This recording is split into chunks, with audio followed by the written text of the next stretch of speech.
follow me on Twitter, and you should, I'm fascinating, then you will know that I have a bit of an obsession with an account that shares posts from a subreddit called Am I the A-hole? Yes, I just made the decision to censor that word. I'm an auntie to a small baby now, and this is a family show. Mostly. If you're unfamiliar with the concept of Am I the A, let me explain. You see, people upload their supposedly true stories, asking the question, am I the a-hole? And they ask the people reading those stories to judge the situation and let them know whether yes, they are, or perhaps somebody else is the A, or maybe everyone sucks, or nobody sucks at all. I am so obsessed with reading these stories and making a judgment as to whether or not the person writing it is in the wrong or not, that my Twitter friend Georgia, hi Georgia, suggested I make a video about it. So I am!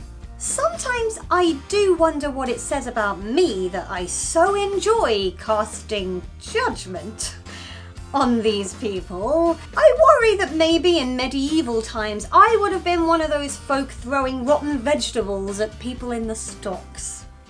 Verily, sir, I do lob the carrot of judgment at you, forsooth!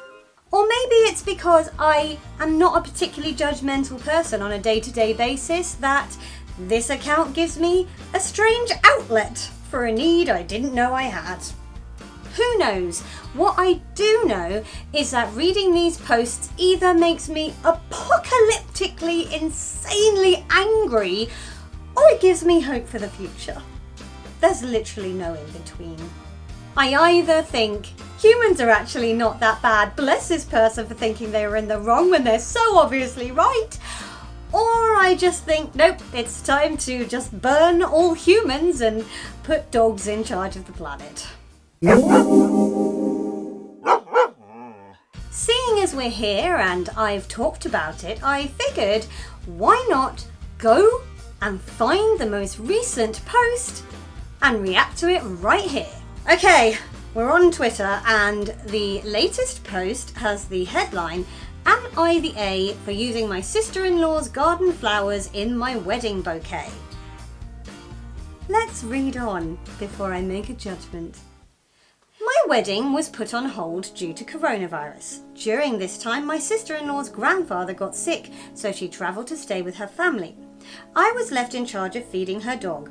My sister-in-law has always grown beautiful flowers and succulents. She knows how much I admire her green thumb.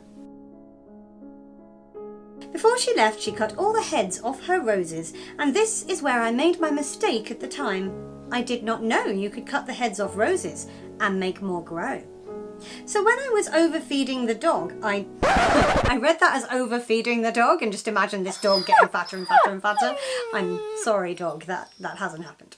So when I was overfeeding the dog, I noticed more growing and was amazed. Then the restrictions in my country were lifted. My husband and I decided to throw together a quick wedding ceremony.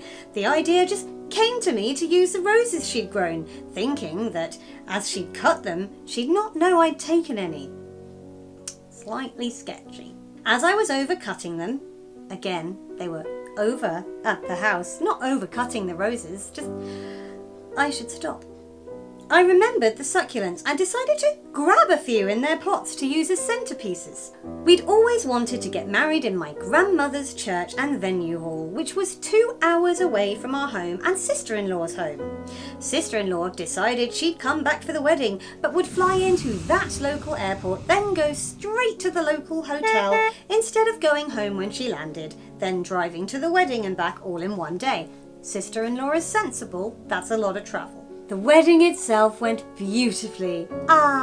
She was happy and I was so happy. Everyone was happy. So many happy people. We get to the after party and sister-in-law notices the succulents and gets very angry, asking if they're hers and how could I do that. She started trying to snatch them up. Unfortunately, this caused a light fuss.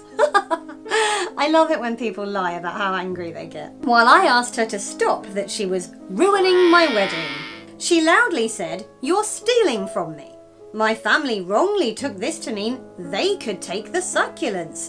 The ones they didn't take did end up damaged as people touched the leaves and squeezed them." Hang on. She loudly said, "You're stealing from me," and the bride's family took that to mean they could also steal? I have so many questions.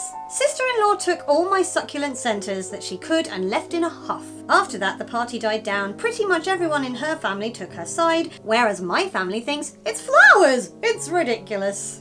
Your family sound like you. When she arrived home the next day, she noticed the roses gone and sent a message saying how could I steal her plants without permission, and that she was sick of me overstepping all the time.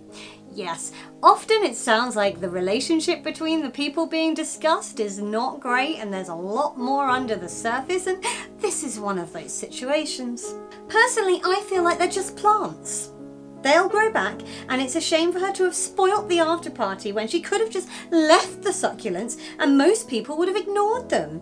But I also understand she spends a lot of time and money growing many of these plants and they're her pastime and I should have asked to use them. Too long didn't read, borrowed some flowers without permission, but sister-in-law shouted at me during my wedding. Am I the A? Yes. I mean, that's just simple, isn't it? That's just an easy one. You stole things without asking from your sister-in-law's garden while she'd gone to look after a sick family member. Wow! She obviously has another sick family member in you. The thing is, if someone has something and you think, oh, that would be great in my wedding, there's this thing that you have, it's right here, it's a mouth! And you can talk through it, and you can ask them, and then the problem would never have occurred because the sister-in-law would either go, I'd really rather you didn't, in case they get damaged, I spend a lot of time on my plants, or she would have gone, sure, I'll help you out. She probably would have said no because the person writing that sounds like they're a very entitled young madam. Wow, did I just call someone a young madam? Hi, I'm 73. For what it's worth, there was an edit to that post and the person who wrote it has come back and seen that everybody has called her the A for stealing someone else's property and then getting shirty when they realised and tried to take it back. And she's put a little comment where she's like, fine, whatever, you think I'm in the wrong, they're just plants. One of the things I find with Am I the A is that the people who genuinely are in the wrong, when called on it, quite often refuse to accept it and just, prove that they're terrible, terrible humans. Get in the bin. Let's welcome our dog overlords. So, if you're ever wondering what I do when I'm not making these videos or planning to make these videos, I'm mostly on Twitter judging people. Wow. When you say it like that, I've got a problem. I should probably go and work on that. If you enjoyed this video, please feel free to give it a thumbs up. You can click on my floaty head if you would like to subscribe, and last week's video is over there. I'm going to go and avoid Twitter because clearly I've got some issues. Speak to you next week. Bye!